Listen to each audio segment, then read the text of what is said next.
अस्सलाम वालेकुम dear students, welcome to knowledge mentor. आज हम लोग एक्सरसाइज 3.1 का क्वेश्चन नंबर 2 करेंगे।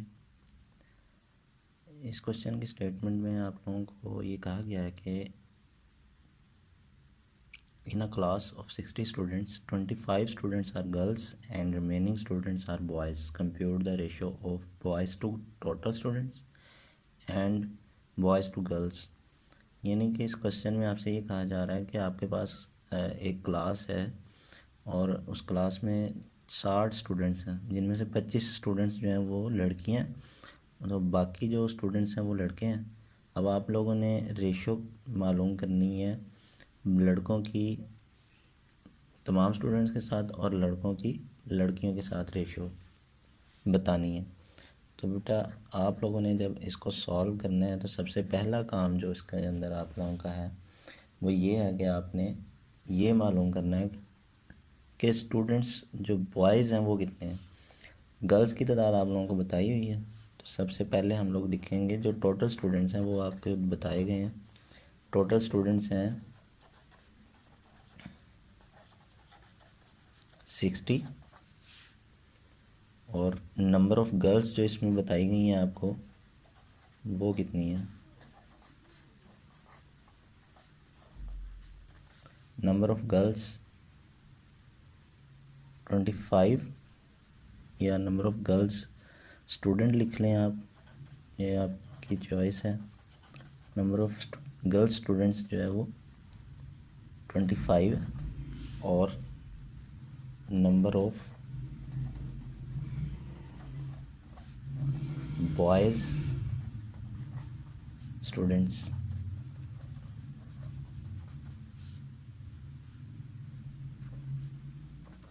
तो आप क्या करेंगे, जो आपको टोटल स्ट्रेंथ दी गई है उसमें से गर्ल्स की तादाद को माइनस कर लेंगे, आपके पास बॉयज़ की तादाद आ जाएगी। ठीक है, अब आप लोगों ने रेशो फाइंड आउट करनी है स्टूडेंट्स बॉयज़ की टोटल स्टूडेंट्स के साथ। तो आप लोग इसको इसी तरह से, जैसे ये फर्स्ट पार्ट था, सेकंड पार्ट आप लोगों ने रेशो कंप्यूट करनी है। तो यहाँ पे आप लोग हेडिंग दे देंगे बॉयज़ रेशो टोटल स्टूडेंट्स।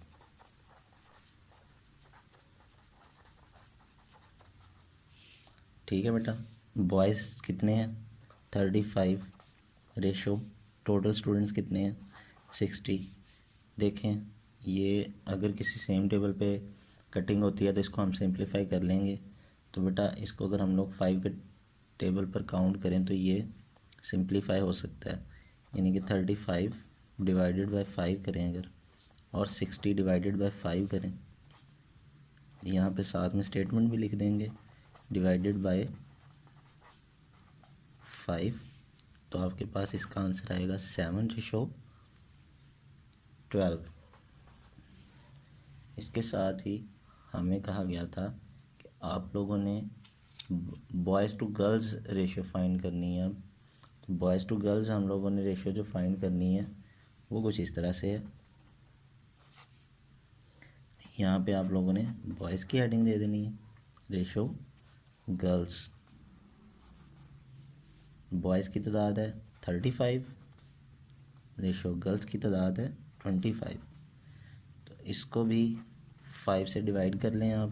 5 से डिवाइड करने के बाद आपके पास जो आंसर आता है वो देखें आप, यहाँ पे साथ में स्टेटमेंट लिख लेंगे डिवाइडेड बाय 5। इसका आंसर आएगा 7:5।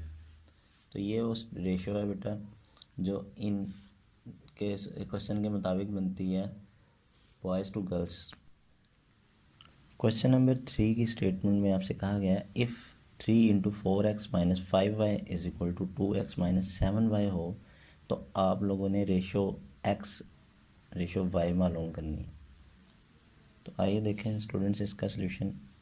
आपको गिवन क्या है, 3 × 4x - 5y = 2x - 7y।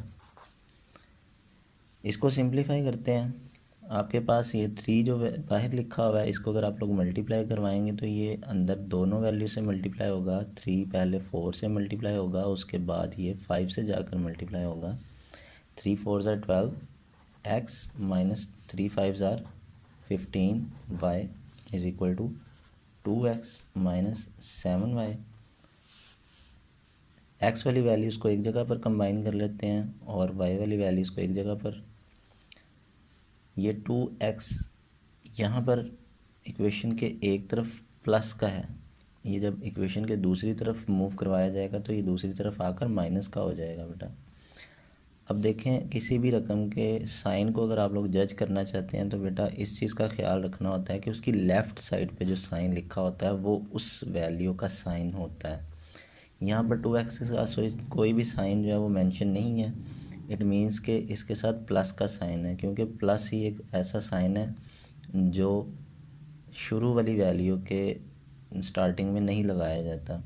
तो जब किसी वैल्यू के साथ कोई साइन नहीं मेंशन तो इट मीन्स कि उसके साथ प्लस मेंशन है। तो यहाँ पर ये प्लस है, इक्वलिटी के इस तरफ लेकर आएंगे तो ये इधर आकर माइनस हो जाएगा 12x के साथ। और ये 15y है, ये इसकी जो लेफ़्ट साइड पे साइन है वो माइनस है, तो ये इक्वलिटी के दूसरी तरफ जाएगा तो ये इस तरफ आकर प्लस का हो जाएगा, प्लस 15y। आपके पास 12x है, उसमें से 2x को माइनस करेंगे तो आपके पास आएगा 10x इज़ इक्वल टू, इन दोनों को सॉल्व करते हैं अगर आप लोग, ये प्लस है ये माइनस है, प्लस माइनस माइनस साइन बड़ी वैल्यू का लगेगा, लेकिन जो हमारा प्रोसीजर है वो प्लस का होगा, सॉरी माइनस का होगा, क्योंकि प्लस माइनस माइनस होता है। तो हम लोग साइन प्लस का लगाएंगे, तो वो प्लस साइन अगर ना भी लगाएं तो कोई फ़र्क नहीं पड़ेगा, क्योंकि यहाँ पर इसका आंसर जो है एक सिंगल वैल्यू मिलने वाली है हमें। ठीक है, तो आप लोग उसको जब सॉल्व करेंगे तो 15 में से 7 को माइनस करके आप लोगों के पास वैल्यू मिलेगी 8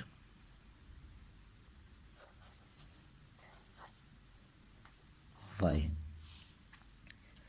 ये y 8 के साथ मल्टीप्लाई हो रहा है, इसको इस तरफ लाएंगे x के साथ आकर डिवाइड हो जाएगा। इसी तरह से 10x के साथ मल्टीप्लाई हो रहा है, इसको इक्वालिटी के दूसरी तरफ लेकर जाएंगे तो ये वहाँ पर जाकर डिवाइड हो जाएगा। तो x over y is equal to 8 over 10 हो जाएगा। ये सेम टेबल में काउंट होते हैं तो इसको हम लोग सेम टेबल की मदद से कटिंग कर लेंगे। 2 4 ज़ार 8 और 2 5 ज़ार 10। तो आपके पास इसका आंसर बनेगा x over y is equal to 4y। और अगर आप लोग इसको रेशो की फॉर्म में लिखते हैं तो ये लिखा जाएगा x ratio y is equal to 4 ratio 5। ये आपका फाइनल आंसर है बेटा। क्वेश्चन नंबर 4 में हमें क्वेश्चन कुछ इस तरह से दिया गया कि आपसे उन्होंने कहा है कि find the value of p, यानी कि p की वैल्यू निकालें इफ़ द रेशोज़, अगर ये जो रेशो है आपके पास जो दी गई है रेशो, ये रेशो बराबर हो इस रेशो के, यानी कि 3:4 के। तो बेटा आप लोगों ने क्या करना है, यहाँ पर सिंपली जब इसको सॉल्व करना है तो यहाँ पर आप लोग लिख देंगे, गिवन कंडीशन लिख लें या अकॉर्डिंग टू क्वेश्चन लिख लें। गिवन कंडीशन जो हमें बताया गया क्वेश्चन में वो ये है कि जी ये जो रेशो है 2p + 5 3p + 4 ये इक्वल है इस रेशो 3:4 के। ठीक है बेटा, अब आपको पता है कि ये जो रेशो हमारे पास लिखी गई होती है इसको आप डिवीजन वैल्यू साइन में भी लिख सकते हैं, यानी 2p + 5 over 3p + 4 is equal to 3/4। इसके बाद बेटा ये क्रॉस मल्टीप्लाई हो जाएगा, जैसे 4 यहाँ पर डिवाइड हो रहा है ये इस तरफ आकर इसके साथ मल्टीप्लाई हो जाएगा 2p + 5 के साथ, और इसी तरह से 3p + 4 यहाँ पर डिवाइड हो रहा है इस तरफ आएगा तो 3 के साथ मल्टीप्लाई हो जाएगा।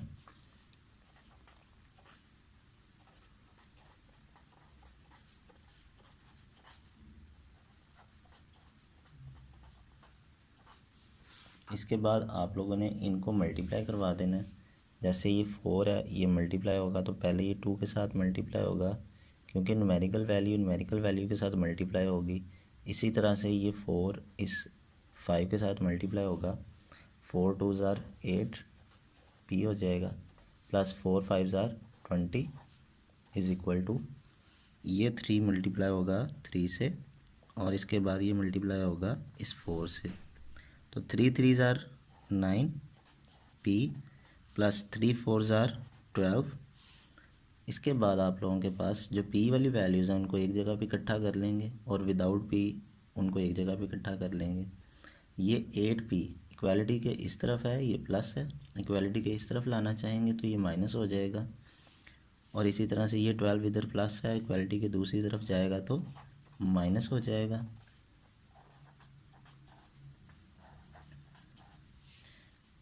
ट्वेल्व में से 8 को माइनस करेंगे, आपके 12 में से 20 में से 12 को माइनस करेंगे तो हमारे पास आंसर आएगा 8 इज़ इक्वल टू 9p में से 8p को माइनस करेंगे तो 1p आएगा।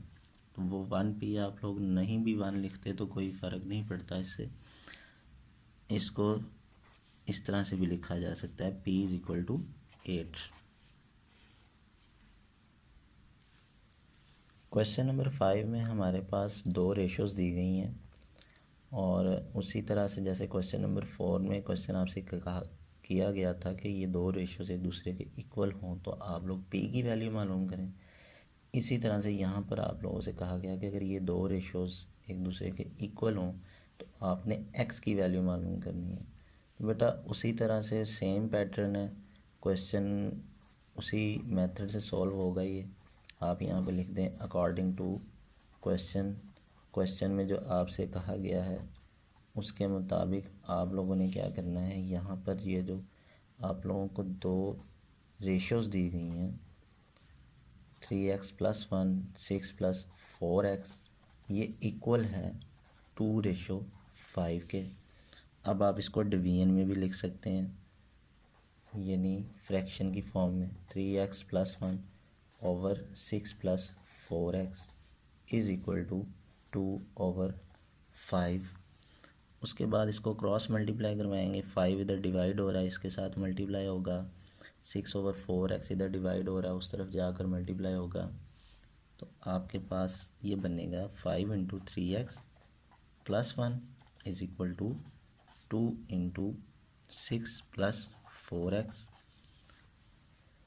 इसके बाद 5 मल्टीप्लाई होगा इन दोनों वैल्यूज़ के साथ बारी बारी, तो ये आपके पास 5 3 ज़ार 15 हो जाएगा, प्लस 5 1 ज़ार 5 इज़ इक्वल टू 2 × 6 देन 2 × 4, 2 6 ज़ार 12 प्लस 2 4 ज़ार 8x।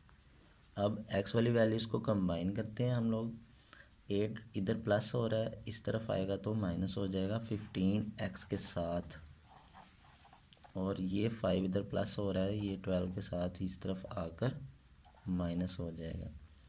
15x में से 8x को माइनस करेंगे तो आपके पास आंसर आएगा 7x इज़ इक्वल टू 12 में से 5 को माइनस करेंगे तो यहाँ पर आंसर आएगा 7। उसके बाद आप लोगों ने 7 यहाँ पर x के साथ मल्टीप्लाई हो रहा है इस तरफ आएगा तो पहले से मौजूद 7 के साथ ही हो जाएगा डिवाइड, और अब आपको मालूम है सेम वैल्यूज़ को डिवाइड करेंगे अगर तो आपके पास आंसर आएगा 1। तो 7 को 7 से डिवाइड करके आप लोगों के पास आंसर आएगा 1। मैं उम्मीद करता हूँ आज के तमाम क्वेश्चंस के आप सब बच्चों को अच्छी तरह से समझ आ गई होगी। मज़ीद अगर किसी बच्चे का कोई सवाल होगा तो मुझसे कमेंट सेक्शन में आकर क्वेश्चन कर सकते हैं, मैं इंशाल्लाह उनको एक्सप्लेन कर दूंगा दोबारा से। मिलते हैं नेक्स्ट लेक्चर में।